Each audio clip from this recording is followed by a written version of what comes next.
What's going on, ladies and gentlemen, boys and girls, and children of all ages? It's the Renegade of Wrestling, J.J. Williams, here to bring you today's Friday episode of the Renegade of Wrestling. First things first, as always, happy Friday. And second things first, before I get started with my questions, I want to wish a happy Big 3-0 to former Casa D18 Studios resident, channel mate, Jeff Meacham. Jeff, you finally hit the big 3-0, and even though you're not on the channel anymore, I just thought I'd wish you a happy birthday. Now, back to the task at hand, answering y'all's questions. WWE Anime Fan says, what Fanatic match that will never happen in WWE would you like to see?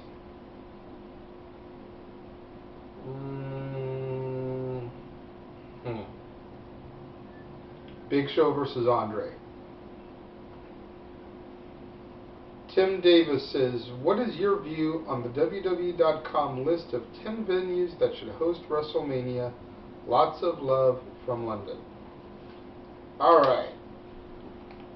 This is going to take me a few minutes because I actually went to WWE.com, made note of all the venues that they listed, and I got a huge problem with this. I really do. 4 of the 10 cities and venues are in the States. The other 6 are international. Now, the biggest issue with having an international pay-per-view, and part of the whole reason that WWE hasn't had one really, is because the time zones. It is to hold a pay-per-view live at 5 p.m. to the East and West Coast, you know, which is technically 8 o'clock to the East Coast, 5 to the West Coast. You're talking like 2 in the morning start time or something in England. I could be a little bit off in my time breakdown there. Let me know, Tim Davis, about the time difference. What is the time difference between London, England, where you're from, and Los Angeles, California, where I'm from? And that's just for one of the venues, the new Wembley. Then you've got Beijing, China, Taiwan, Iran, Tokyo, Japan, Johannesburg, South Africa, all in there too. Nobody is going to want to do a show starting at 10, 11, 12, 10, 11 at night, 12, 1 in the morning, just to broadcast it over at 5 o'clock, 8 o'clock to the States, where most of their money is made. So that right there is an issue. As far as the stateside venues that are on the list, Yankee Stadium. I've been saying that WrestleMania 30 should not be at the Superdome in Louisiana. It should be in New York. If WWE.com thinks that WrestleMania should be in Yankee Stadium, why the fuck isn't WrestleMania 29 being held in Louisiana and WrestleMania 30 being held at Yankee Stadium, so we can at least keep to that tradition of WrestleMania in New York for the 1, 10, 20, and 30th anniversaries? I've got an issue with that right there. If WWE.com thinks Yankee Stadium can fill WrestleMania and provide enough capacity for the WWE Universe, why isn't WrestleMania 30 going to be there to keep with tradition? Ann Arbor, Michigan. Michigan Stadium, home of the Wolverines, holds an attendance record of 114,804 people. That would be great to do WrestleMania there, because then you would beat the 93,000 record set in Michigan by WrestleMania 3. If you could pack 114,000 people into Michigan Stadium for WrestleMania, it would just be insane. And WWE even made it a point that, Michigan Stadium is known as the Big House. WrestleMania in the Big House. The whole ad campaign could be a jail theme.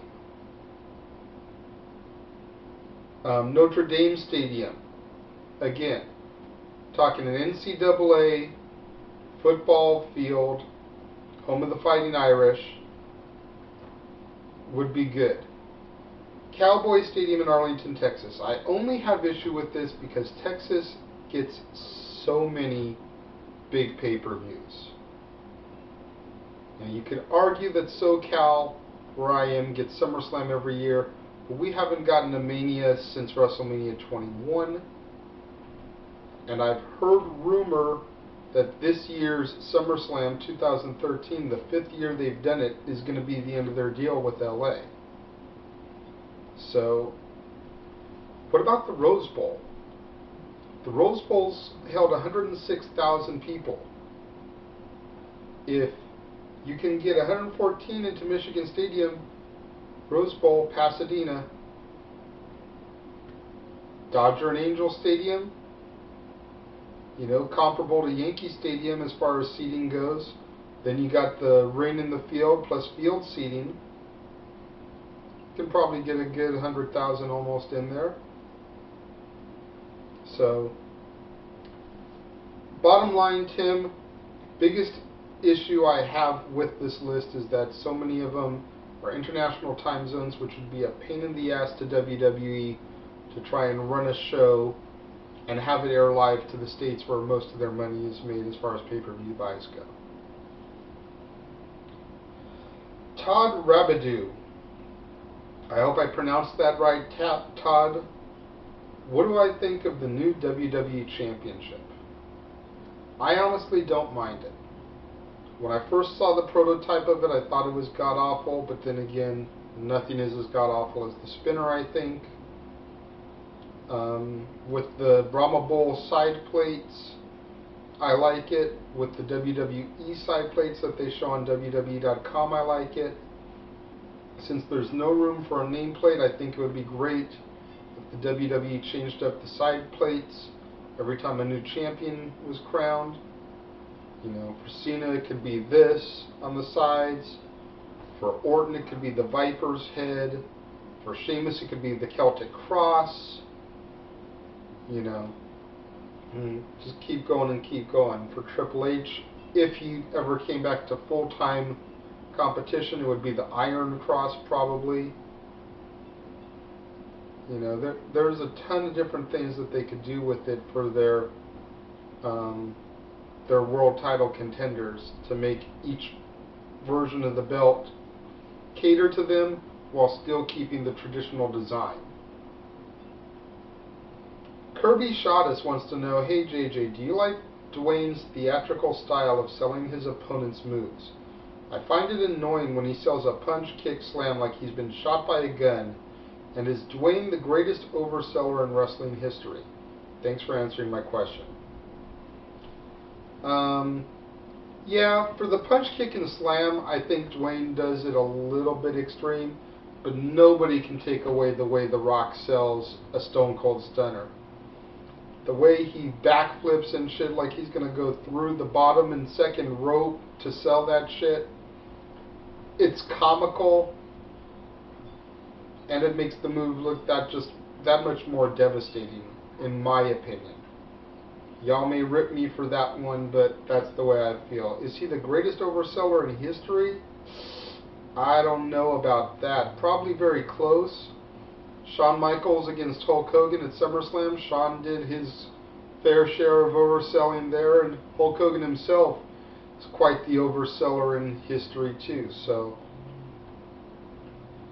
I definitely would have to say that those three are up there.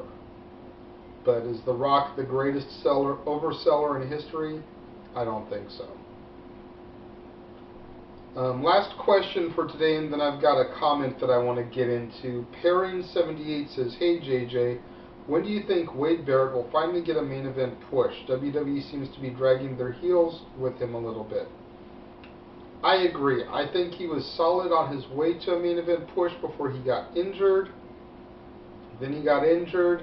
and stayed away for a little bit to make the movie that he made with Colin Farrell and Terrence Howard, and came back. Now it seems like he's right back where he was pretty much before he left, but he's just not getting that elevation. If WrestleMania does not have Money in the Bank, and they keep the Money in the Bank pay-per-view with 2 briefcases, look for Wade to probably win one of those briefcases this year, and have that be the main event push that he so desperately deserves. Then the comment that I want to address, I saw on Facebook by a gentleman named Jeff Landtbaum, Landtbom.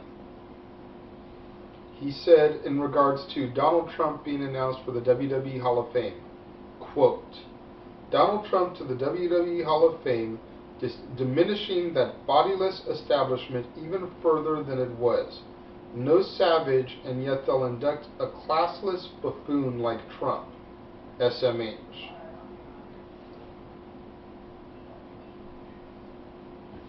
I agree with you that Savage should be in there, Jeff. Don't get me wrong. But out of all the celebrities that have been inducted into the WWE Hall of Fame, Donald Trump announcement, I think, is one of the most deserving celebrities to the celebrity wing. He hosted WrestleMania 4 and 5 from the Trump Hotel and Casino in Atlantic City, New Jersey. Played a big role in WrestleMania 23 with the Battle of the Billionaires, even going as far as to put his hair on the line against Vince. He was the Raw GM for a day, bought Raw straight out from Vince, and then sold it back to him at the end of the show so that he could run the show commercial free. And 3 hours, I believe that episode was. Vince was on an episode of Apprentice.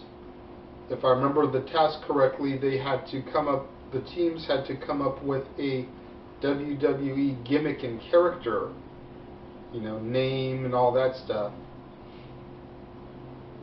So Vince and Trump have got storied history together through their business dealings, and Donald Trump has been a part of 3 WrestleManias. I definitely think Donald deserves this induction into the Hall of Fame. What do y'all think? Let me know. As we get closer to WrestleMania, obviously we're going to be doing a lot more talk about Hall of Fame, who was inducted and is going to be inducted, who got left out, snubbed. Thoughts on the matches that are coming up. So make sure you guys are tuned in for that. Make sure you guys have subscribed if you haven't already. youtube.com/Renegade of Wrestling, all one word, to the YouTube channel. That about wraps it up for today. I will be back on Monday with another brand new episode of Renegade Wrestling. And until then, I will see you next time right here on the Casa D18 Studios channel.